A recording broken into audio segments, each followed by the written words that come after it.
in this video in the key of A major on the guitar. So let's dive right in. You can see there's some teaching aids on the screen. We've got chord diagrams and this close-up view here. Let's dive right in with this standard A. Now, if you're first learning your guitar, this is going to be a familiar chord that you might see in like a chord diagram book. And it looks like that. Now you can see there, the fingers that are being used are this ring finger on the B string, the second string, second fret. And then the nice thing with the chord of A here is everything is on the second fret. So you kind of just stack these fingers on top of one another like so. And then you're using your middle finger right above that ring finger, also second fret on the third string, the G string. And then you're squashing your pointer finger there, your index finger in on the second fret of the D string. Now, as you can see here, I have kind of chubby fingers, and so maybe you're struggling with this shape as well. I tend to use this fingering here on the screen. So I replace my ring finger with my pinky finger on the B string, the second string there, second fret. So use pinky. Let me try and get that out the way so you can see. I'll use a pinky there on that B string, second fret. Right above that, I'll use my ring finger on the second fret of the third string, the G string. And then right above that, I'll use my middle finger on the second fret of the D string, like so. And then you still get that same A shape. So that's a standard A chord. If we move right along, here's another variation real quick. I'll sometimes use this, I'll essentially use my index finger to just bar all of those strings that we just learned. So the bar across the second fret. And the one little caveat with this is you can see there's an X at the bottom there because I'll usually use kind of this fleshy part here of the index finger to mute that first string, the high E string. So it'll sound like that. And you'll hear you're not getting that high E string ringing out. So that's another little variation, way to play A. It's real nice because you can throw that pinky on, and that'll cover this A sus4 shape that we're about to learn. So if you do use that bar shape, you're throwing the pinky on this third fret of the B string, the second string, and it makes this A sus4 shape that you see on the screen right now. Kind of a standard fingering way to play this, as you can see here. You're using your index finger on the second fret of the D string. You're using your middle finger on the second fret of the G string, the third string up. And then your pinky is shifting over essentially from this shape. Your pinky is shifting one fret up on your B string to get this A sus4, which you get that sound. Again, real nice, just suspended sound. So that's your A sus4. If we move right along, another variation of an A is an A sus2, and this is pretty common. All you're doing here, instead of moving your pinky finger up, you are essentially just taking your pinky finger off and leaving the B string open. And then there's a couple different fingerings. You can see here on the screen we've got this fingering, so you can use your index finger on the D string, second fret. You can use your middle finger right there on the second fret of the G string. And then again, leaving that B open. That's your A sus2. You can also, you could finger it like this. This is how I did it at first. You can use those fingers as well. And again, this is kind of just keeping in line with, for me, using that pinky on the bottom there, the B string, instead of starting with the ring finger. So you can do that fingering as well. A sus2, great variation. And then if we move right along, now you've got a B minor. Now B minor, I've talked about this in other videos. Oftentimes we think of it, the only way to play it as a bar chord, but you can essentially use kind of a modified version of that, not bar your index here, and we'll talk about bar chords in another video, but you don't have to bar across the second fret here. You could essentially just use your index finger to play this B note up here on the fifth string, the A string, and then you could use the bar shape. So you could use that same shape. So what we're doing there, what you have on the screen is your middle finger is all the way down here on your B string, third fret, hitting that note. And then right above that, you're using your pinky to get the fourth fret of the G string. And then right above that, you're using your ring finger to get the fourth fret of the D string. And then again, placing that back there. So you've got a modified version of that B minor there. You'll hear you're not getting that high E. I'm using this kind of fleshy part of the index finger here to mute that high E. That's giving you your B minor. Now, it's a pretty closed shape, as you can hear. It kind of sounds tight. So if you're playing with a full band, this chord works great. But there's a nice open variation of B minor 7.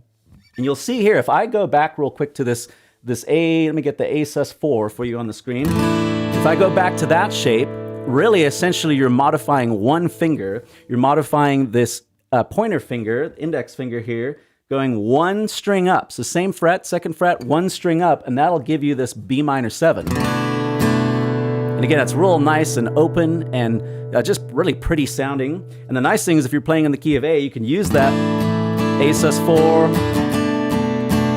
And again, all you have to change is one finger, literally, and you've got that B minor 7, which is your second, essentially your B is your second degree in the key of A major. So if you were going up the A major scale, your A, you would start with your A, and then your next note would be your B note. And let me know in the comments if it'd be helpful to do some more kind of music theory videos, just describing like, well, why is it a B, and then why do we go to a C sharp, for example, in the key of A? If that would be helpful, drop a comment below and let me know if those are resources that would be helpful to you in your journey learning guitar. But let's move right along. So we've covered a B minor 7. Now the next scale degree you would encounter in the key of A major would be a C sharp, as I just mentioned. So now this chord, to kind of play in the chord family of A major, you'd be doing an A over C sharp. Now this can be tricky, and you'll notice what we start with as a home base is actually this bar that I talked about there. Let me get that there so you can see the close-up. So we're starting with that bar of the A major, and then we're throwing up the pinky finger on the 4th fret of the 5th string, the A string up top here. We're throwing that pinky on fret 4, as you can see there. So you can kind of see it in relation to the nut. There's the nut of the guitar. You've got fret 4 on the pinky of the A string. And that's giving you your A over C sharp shape. So that would be your 3rd scale degree in the key of A major. You can also play this 3rd scale degree as a C sharp minor. Now you'll notice with the shape on the screen that it's similar to what we just looked at with the B minor. So let me go back to the B minor for a second. This is the shape we covered. All I'm doing is sliding that 2 frets up, and that would give you your C sharp. Instead of a bar chord, again, it's that same exact shape. So I'm not going to spend a ton of time on this one. Again, you can go back to that B minor variation, slide that 2 frets up, and you'll see you've got your C sharp minor shape. Now, again, kind of closed like we looked at with the B minor. So it's kind of a closed sounding chord. So you've also got this C sharp minor 7. Now this, if you know power chords, you're essentially using a power chord shape. So we're starting here on the 4th fret of the A string, and then we are going one down on the D string to the 6th fret. So right there, you can see there, 6th fret, using the ring finger. Then right below that, 6th fret as well of the G string, and I'm using my pinky finger now. This finger is not actually fretting anything, so the middle finger here might look like it's resting down there, but I kind of just use it to rest behind those fingers. And this is the shape that you're using, and you'll see that the top B string and then the high E string you leave open. You got this real pretty C sharp minor 7 variation. So instead of a bar chord, or again that closed shape we just looked at, real nice open variation of a C sharp minor 7. There's one more alternate kind of fingering for this I want to show you. And now this is, again, the same chord, C sharp minor 7, but again, another open variation of it. Now what you're doing here, you'll notice is you're going back to the 2nd fret kind of as home base. You're using your index finger on the D string, 2nd fret. Then you're using your ring finger on the A string, the 5th string, 4th fret. And then you're skipping one string down because you've got that fretted note there, and you're using your pinky finger on the G string, 4th fret, and that gives you a C sharp minor 7. Also, same thing. You can let these the high E and the B string, the 1st string, the 2nd string, ring out. So you got 2 different variations. You got that shape we looked at, and you can hear it's the same quality of chord, right? The same exact chord, just a different way to play each one of those shapes. Then we move along, and this is your 4th scale degree in the key of A major, and we've got a D. Now this is a good old standard D shape. I'm not going to spend a ton of time on this. You're most likely familiar with this.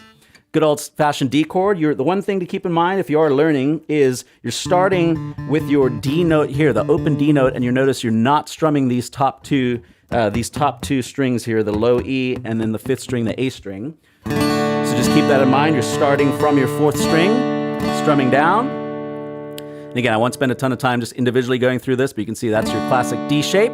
I have covered that in another video, so I'll link that card in as well. And next, if we move along, now we got some variations. So you'll notice here, the only variation here is you're lifting off from the D, standard D chord, you're lifting off the middle finger, and that gives you a nice D sus2.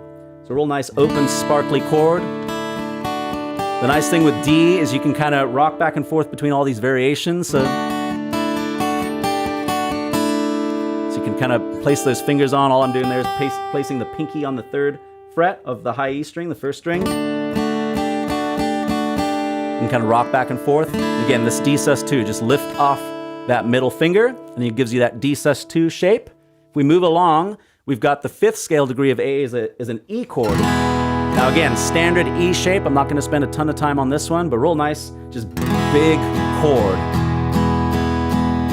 Real nice to kind of strum that bottom low E string, right, and just let that ring out. Kind of chug along. So that's your E chord. Again, if you're not familiar with that, real quick, it's the index finger on the G string, first fret. Then you've got your ring finger on the second fret of the D string. Right above that on the A string, you've got your middle finger also on the second fret. All of the notes ringing out, as you can see there. You're not muting any strings. So again, nice big open E chord.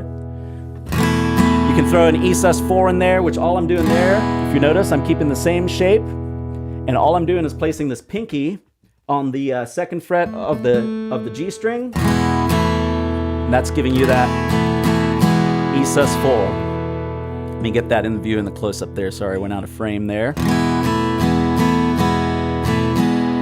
That's your E sus4. Now, in the key of A, you will sometimes see this. This is a 1/5. It's an A over E. And you'll notice, really, you're not playing a different chord. All you're doing is, instead of the A where you're muting this top string, the low E string, and just starting with your A note, you're letting the E ring out, the low E string, the sixth string ring out. And that would be your 1/5 or your A over E. Then, if we move along, we come to our sixth scale degree. Now, this is an F sharp minor, and you'll notice this is a variation. So typically an F sharp minor, talked about this in other videos, will be a bar chord like that. And again, I cover bar chords in another video, but I really prefer these open chords, especially on acoustic guitar, and especially for worship leading. It's an F sharp minor 7. Now this you'll notice is somewhat similar to an A. You've got some common notes, right? So you've got these notes here on the second fret. We've got the G string second fret, and then we've got the D string second fret, but I am changing the fingering I'm using. So you'll notice I'm switching to using my pinky there on the second fret of the G string, and then I'm using my ring finger on the second fret of the D string. So getting those notes, and then that allows me, that frees up this middle finger to place it on the second fret of the sixth string, the low E string. And then that gives you that sound there, and you'll notice I am muting that A string, the fifth string, and I'm just using this fleshy part of this finger here, the middle finger, to mute that A string. Really doesn't take a lot of effort with that. You kind of just naturally, because of kind of how these are bunched up here, you'll kind of probably naturally mute that fifth string. So there's an F sharp minor 7. Now there is a variation for this that I want to show you, and it's this here. You notice there's a common note of sliding this index finger over to catch that second fret of the G string note, and then you're going 2 frets up and 1 string up with the pinky. So pinky is grabbing the 4th fret of the D string, and then your ring finger is grabbing the 4th fret of the A string, the 5th string. And you notice it's the same sound. There's that variation we just learned. Switch over to this shape that you see on the screen. That's an F sharp minor 7, so real sparkly 6th chord. Again, your 6th chord is generally minor if you're playing in an A or in a major pattern. This is an F sharp minor 7. Then we come to our final 7th scale degree, and we've got an E over G sharp. Now this can be tricky It's an E over G sharp because we're going to get this G sharp note in the bass. So there's your standard E chord. You notice you have to modify this a little bit. I have to kind of switch the fingers that I'm using, and this index finger is going to come over here to 2nd fret of the D string. This ring finger is going to come to catch this G sharp on the low E string, and then you're going to skip 2 strings down, and this pinky finger is going to capture the 4th fret of the G string.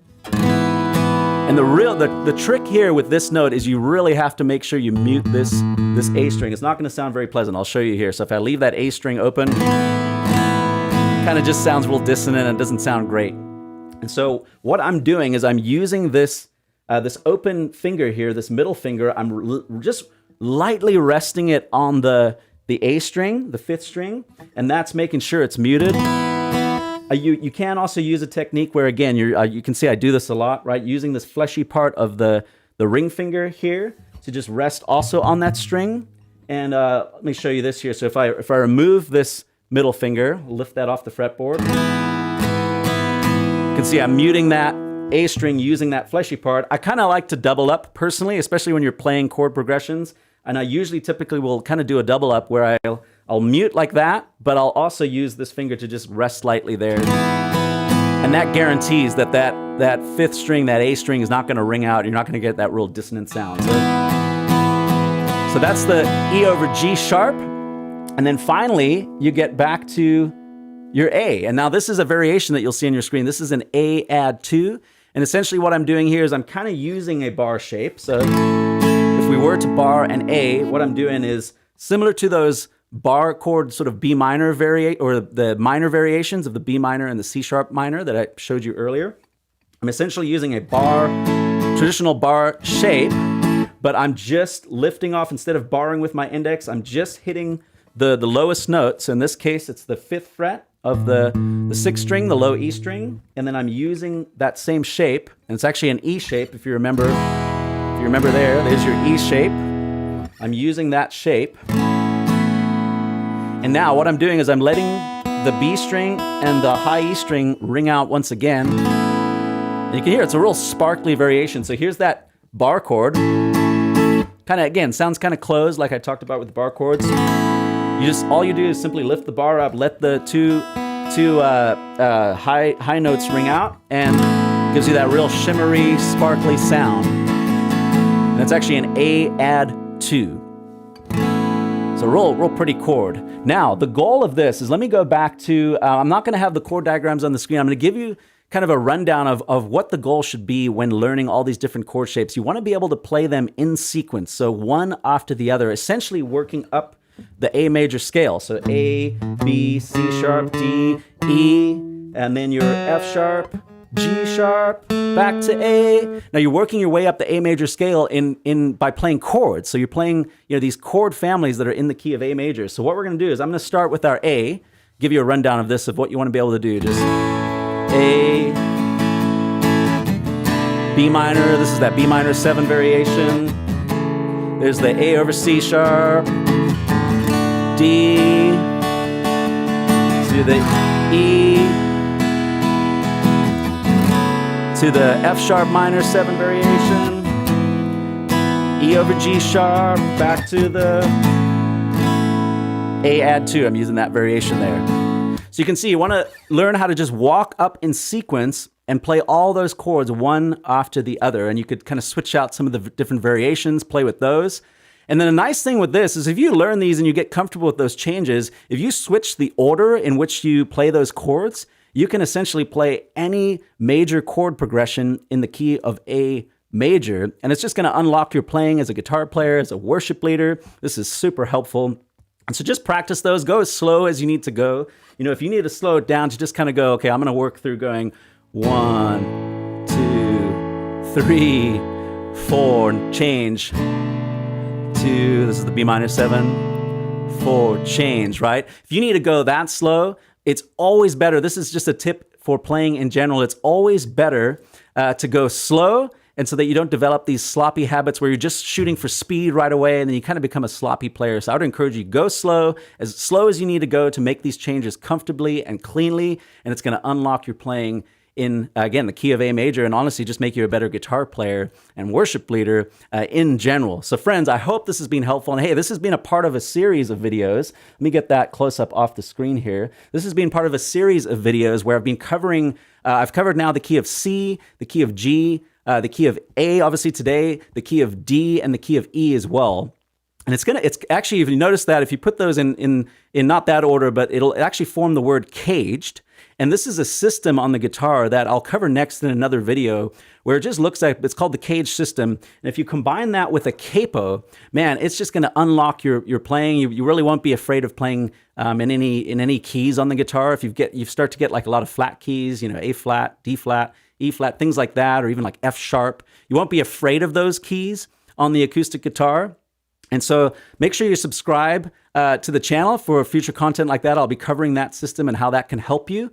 And friends, if you're a worship leader too, I'd love, before you go, to get a free gift into your hands. I'm going to put this on the screen here, influentialworship.com. I put together a free guide that is 6 practices that'll help you gain a greater sense of confidence in your worship leading. I created this guide because when I started leading worship, man, it was baptism by fire. And I wish I had resources like this, not only for guitar playing, but then also just resources to guide me like, man, well, how do I resource my team? How do I practice actually in the space and get comfortable with like standing in front of a microphone and not be terrified when I step up to the platform to lead the congregation that was before me and who were called to serve. And so please, if you're a worship leader, would love to get that into your hands, just go to influentialworship.com. You can type your email in there and it's completely free. And hey, I will see you in the next video. God bless.